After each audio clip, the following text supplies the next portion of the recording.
নমস্কার বন্ধুরা, সকলকে স্বাগত জানাই। আমি রাকা আর আপনারা শুনছেন ইউটিউব চ্যানেল কথা ও কাহিনী বাই রাকা। বন্ধুরা, আজ আমি আবারও চলে এসেছি আমার গল্পের ঝুলি নিয়ে। আজ আমি আপনাদের জন্য নিয়ে এসেছি শ্রদ্ধেয় আশাপূর্ণা দেবীর লেখা একটি জনপ্রিয় ছোট গল্প অনাচার। গল্প পাঠ শুরু করার আগে বলি, আপনি যদি আমাদের চ্যানেলে প্রথমবারের জন্য এসে থাকেন তাহলে অবশ্যই আমাদের চ্যানেলটি সাবস্ক্রাইব করে নেবেন কিন্তু। আর গল্প পাঠ যদি ভালো লাগে তাহলে একটা ছোট্ট লাইক করে দেবেন। আসুন এবার তাহলে গল্পে ফিরি। শুরু হচ্ছে শ্রদ্ধেয়া আশাপূর্ণা দেবীর লেখা অনাচার।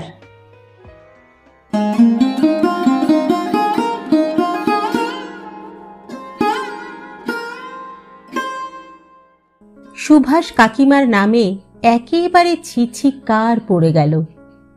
মেয়ে মানুষ যে এত বড় কঠিন প্রাণ হতে পারে এ যেন ধারণার অতীত। মেয়ে মানুষ কেন, কোনো মানুষের পক্ষেই কি সম্ভব?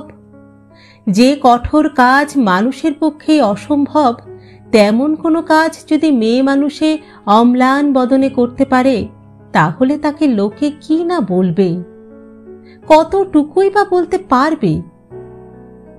আমার নিজের কাকিমা আর মা বাড়ি এসে দালানে পা ছড়িয়ে বসে পড়লেন, বোধহয় মনের উপর এত বড় একটা ধাক্কা সামলাতে। সুভাষ কাকিমারা আমাদের জ্ঞাতি নয়, কাজেই অশৌচের বালাই নেই। তাছাড়া মৃত্যু বাড়ি থেকে ফিরে সধবা মানুষের নাকি তক্ষুনি স্নান করতে নেই। তাই মা কাকিমা কাপড় ছেড়ে বসেছেন। পিসিমা একেবারে ঘাট থেকে একটা ডুব দিয়ে ফিরলেন। উঠোনে দাঁড়িয়ে ভিজে থানের আঁচলটা নিংড়ে নিংড়ে সেই নিংড়ানো জলটুকু দিয়ে পা ধুয়ে দালানে উঠে পিসিমা চাঁচা ছোলা মাজা ঘষা গলায় বলে উঠলেন, যাক, এতদিনে গিরিনখোর হাড় কখানা জুড়লো। আহা, আজন্ম দুঃখী, রোগে শোকে জর্জর দেহখানা টিকেছিল শুধু পরমায়ু ফুরোয়নি বলেই, নইলে মরেই তো ছিলেন। আলনা থেকে শুকনো মটকার থানখানা পেরে নিয়ে পড়ে মার কাছাকাছি বসে পড়ে থানের আঁচলখানা দিয়েই ন্যাড়া মাথাটা ঘষে ঘষে মুছতে লাগলেন পিসিমা। মা নিঃশ্বাস ফেলে বললেন, মানুষ জন্ম হয়ে পর্যন্ত এমন সব্বনেশে কথা কখনো শুনিনি ঠাকুরজি।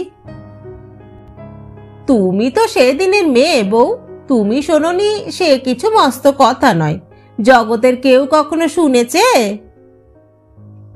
কাকিমা বললেন, আমি শুধু ভাবছি পারল কি করে, প্রাণ ছিঁড়ে পড়ল না।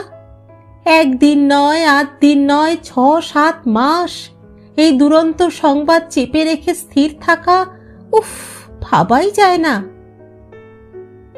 পাষাণে তৈরি বুক, বললেন মা।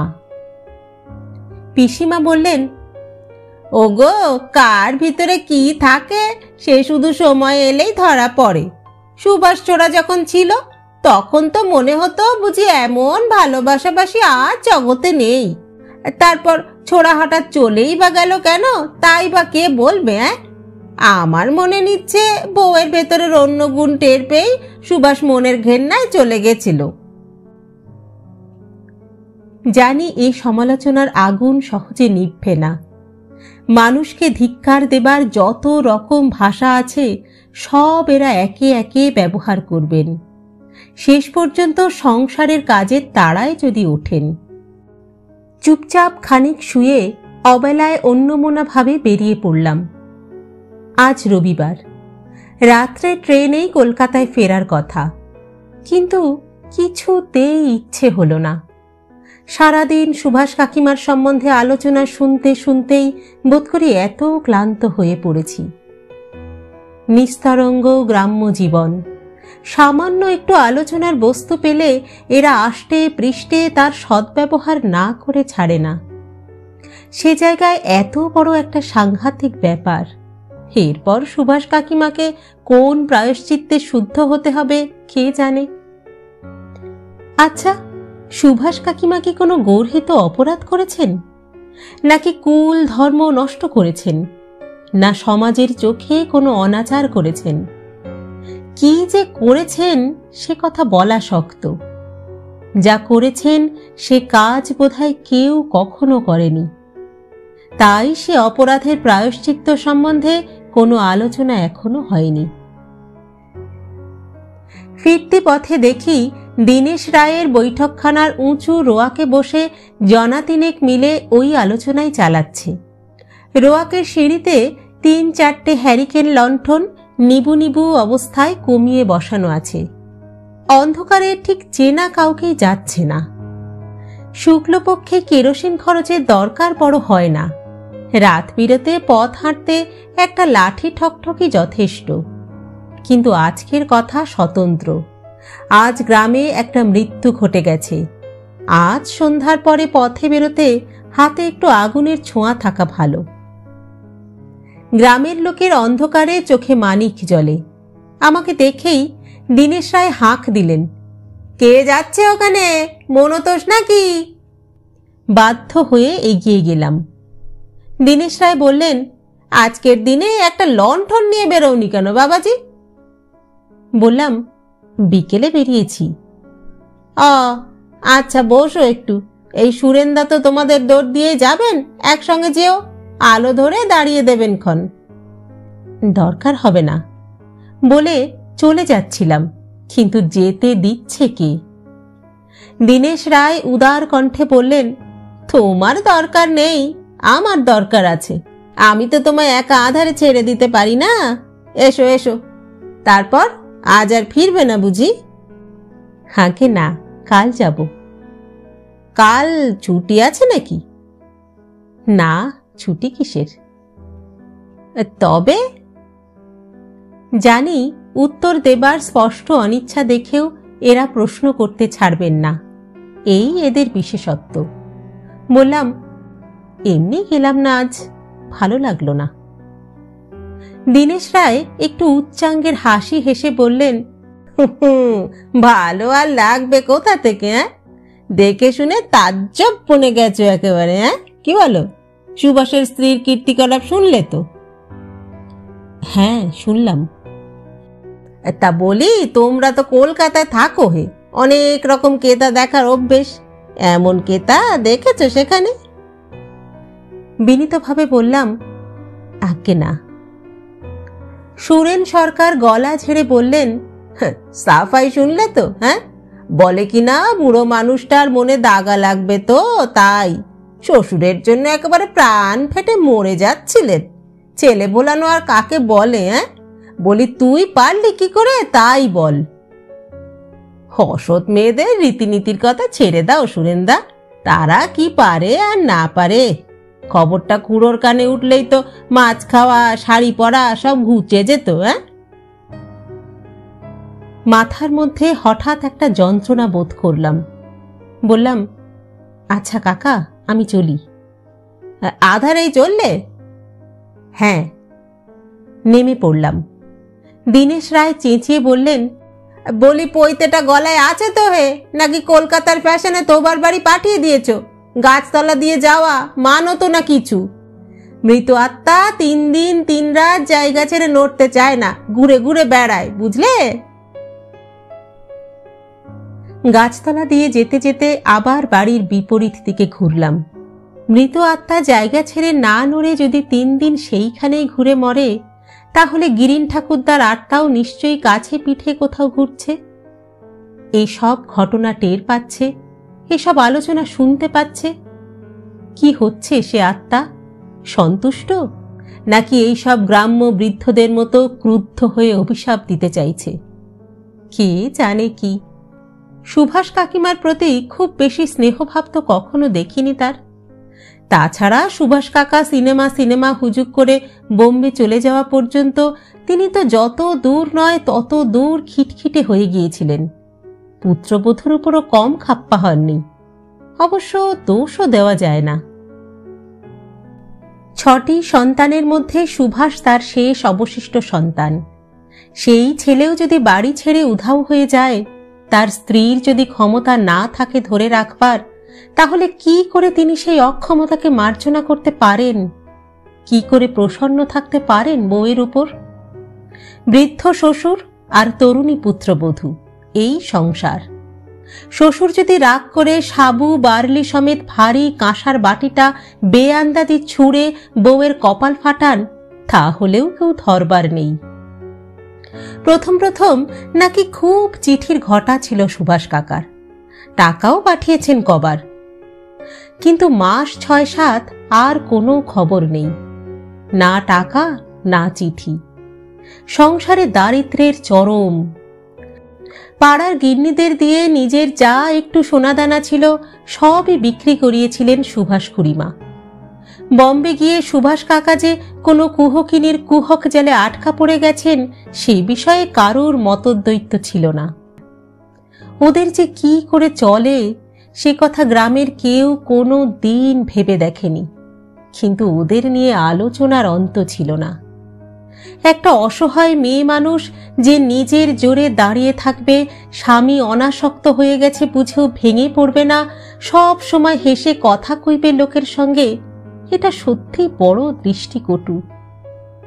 কিন্তু সে তো তবু সহ্যের সীমানায় ছিল, আর আজ যা জানা গেল এ যে সহ্যের অতীত। আজ যা জানা গেল সেটা হচ্ছে এই, গিরিন ঠাকুরদার মৃতদেহ যখন পড়ে আর বাড়িতে লোকে লোকারণ্য, তখন সুভাষ কাকিমা পাড়ার সমস্ত মান্যগণ্য ভদ্রলোকদের সামনে একখানা খামের চিঠি ফেলে দিয়ে মৃদু কণ্ঠে বললেন, এই নিন চিঠি পড়ুন, পড়ে আমার কি কর্তব্য আদেশ করুন, যদি কোনো প্রায়শ্চিত্তের দরকার হয় তার ব্যবস্থাও দেবেন। একপাশে দাঁড়িয়ে আমিও দেখছিলাম সব। প্রবীণেরা সকৌতুকে চিঠি করিয়ে নিলেন এই ভেবে যে গিরিন ঠাকুরদার হয়তো লুকোনো কিছু টাকা কড়ি ছিল, সেই সংক্রান্তই কোনো লেখাপড়া। চিঠিটাই হা হা করে কুড়িয়ে নিয়েছে লোকে, বাক্যার্থের থেকে কান দেয়নি। মুখ ছেঁড়া একখানা খাম, পুরনো চিঠি। বার করতেই যতগুলো সম্ভব মাথা তার উপর ঝুঁকে পড়ল। কিন্তু এ কি চিঠি না জ্বলন্ত অঙ্গারা? প্রবীণদের মুখভঙ্গি দেখে যারা চিঠি পড়েনি তারা উদ্গ্রীব হয়ে তাকালো, ব্যাপারটা কি? সতীশ কুণ্ডু একটু ক্ষোভ এবং ব্যঙ্গ মিশ্রিত হাসি ফুটিয়ে চিঠিটা ভাঁজ করে খামে পুড়তে পুড়তে বললেন, সকলেই যখন উপস্থিত আছেন তখন বলে ফেলাই ভালো। সুভাষ বাবাজি আজ 7 মাস হলো গত হয়েছেন। বোম্বে থেকে তার এক বন্ধু যথাসময়ে জানিয়েছেন, তবে বৌমা এ যাবৎ সংবাদটি গোপন রেখেছিলেন।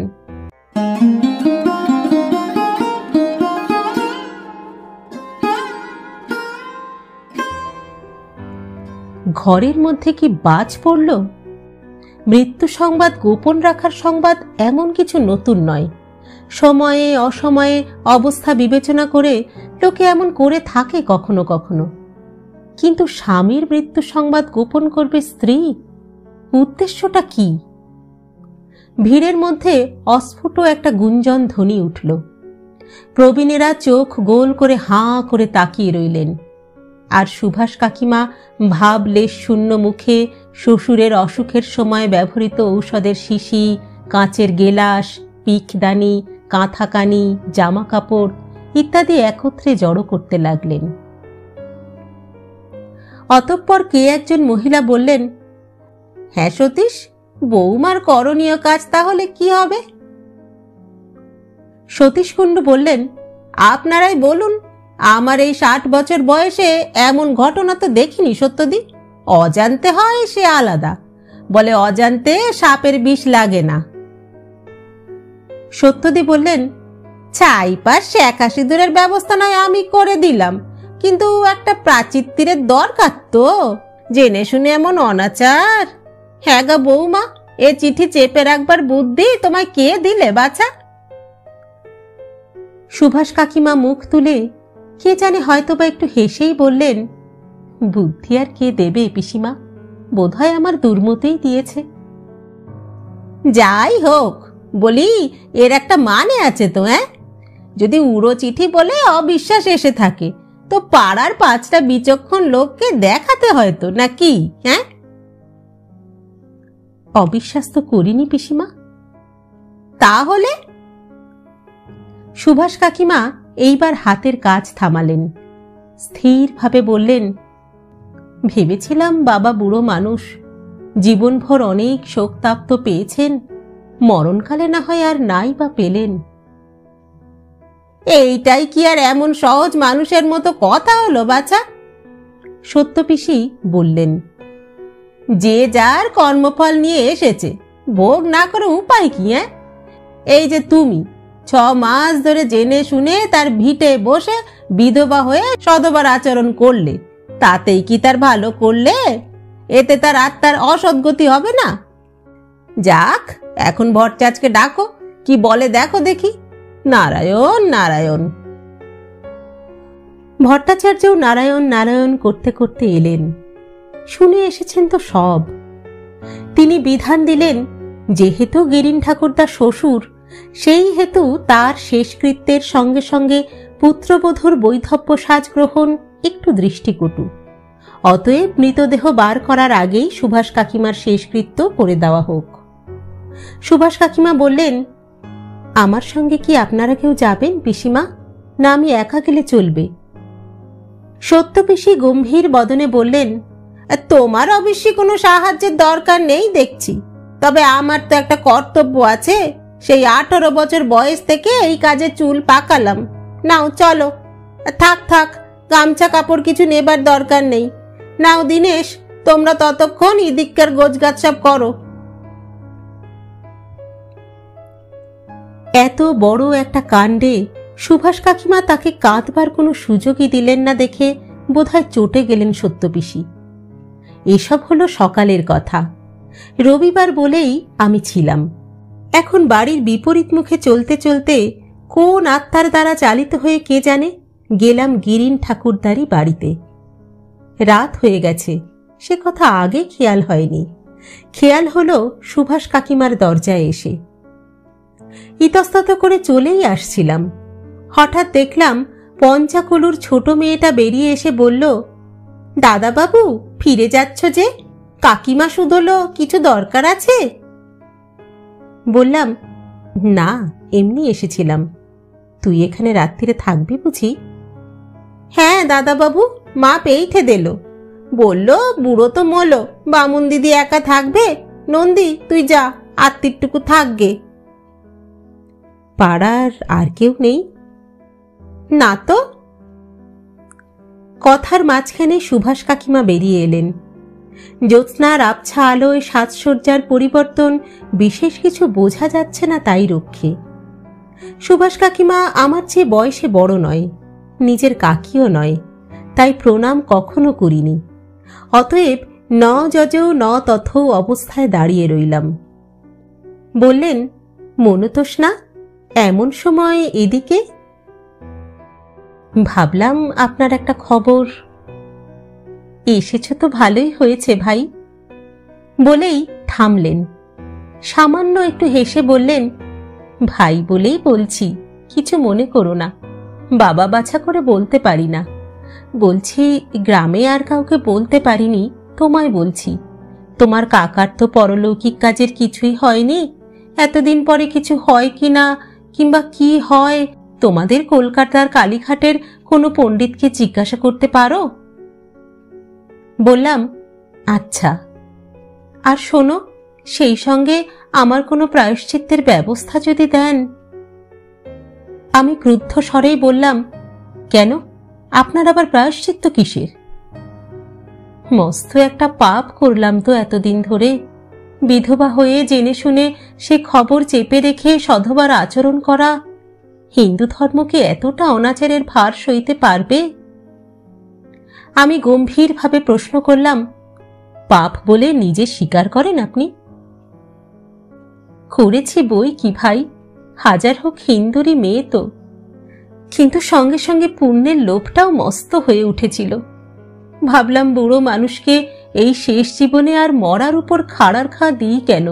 ওকে পুত্রশোকের হাত থেকে রক্ষা করতে তো আমিই পারি, দেখি না ভগবানের উপর কলম চালিয়ে।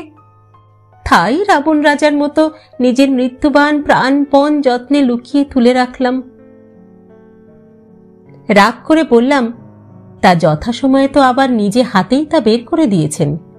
এতদিনের যন্ত্রণার কথা থাক, আজকের লাঞ্ছনাতেও কি আপনার পাপের প্রায়শ্চিত্ত হয়নি? সুভাষ কাকিমা এক মুহূর্ত চুপ করে থাকলেন, তারপর বললেন, কি জানি, বুঝতে পারছি না। মনে হচ্ছে একটা কিছু শাস্তিই হোক, খুব কঠিন শাস্তি। এতদিন ধরে হেসে গল্প করে সহজ হয়ে বেড়ানোর জন্য ভয়ঙ্কর কোনো শাস্তি। অজান্তে সাপের বিষ খেলে দোষ হয় না জানি, কিন্তু জেনে বুঝে সে বিষ হজম করলে তার জন্য কোনো শক্ত বিধান শাস্ত্রে নেই? উত্তর জোগাচ্ছিল না। হঠাৎ 12 বছরের নন্দী চৈতন্য করিয়ে দিলে, দাদাবাবু, এবার ঘরে যাও। গায়ের লোক তো ভালো নয়, কোথায় আনাজ কানাজদের দেখবে আর কুচ্ছা রটাবে। আত হয়েছে তো। কথাটা বড় নিদারুণ সত্যি। লজ্জায় লাল হয়ে উঠলেও এক কথায় উল্টো মুখ ধরতে পারাও শক্ত।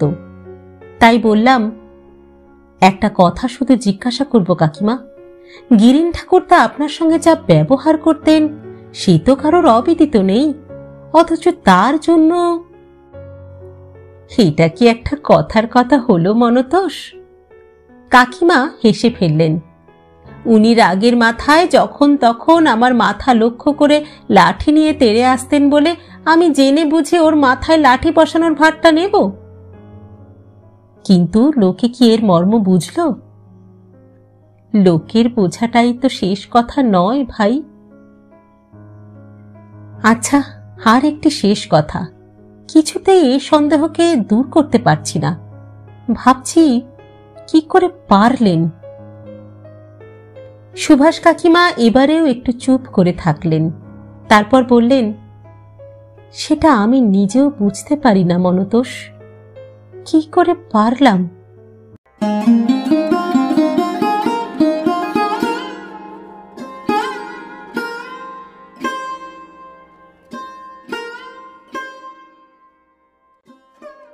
শেষ হলো অনাচার। লিখেছেন শ্রদ্ধা সাহিত্যিক আশাপূর্ণা দেবী। গল্প পাঠ করলাম আমি রাকা। আপনারা শুনছেন ইউটিউব চ্যানেল কথা ও কাহিনী বাই রাকা। আজকের গল্পটি কেমন লাগলো আপনাদের কমেন্ট বক্সে অবশ্যই জানাবেন কিন্তু। আজ তাহলে এখানেই বিদায় চেয়ে নিচ্ছি। পরবর্তী গল্প নিয়ে ফিরে আসবো খুব শীঘ্র। ততদিন সকলে সুস্থ থাকবেন, ভালো থাকবেন এবং অবশ্যই আমাদের সঙ্গে থাকবেন। নমস্কার।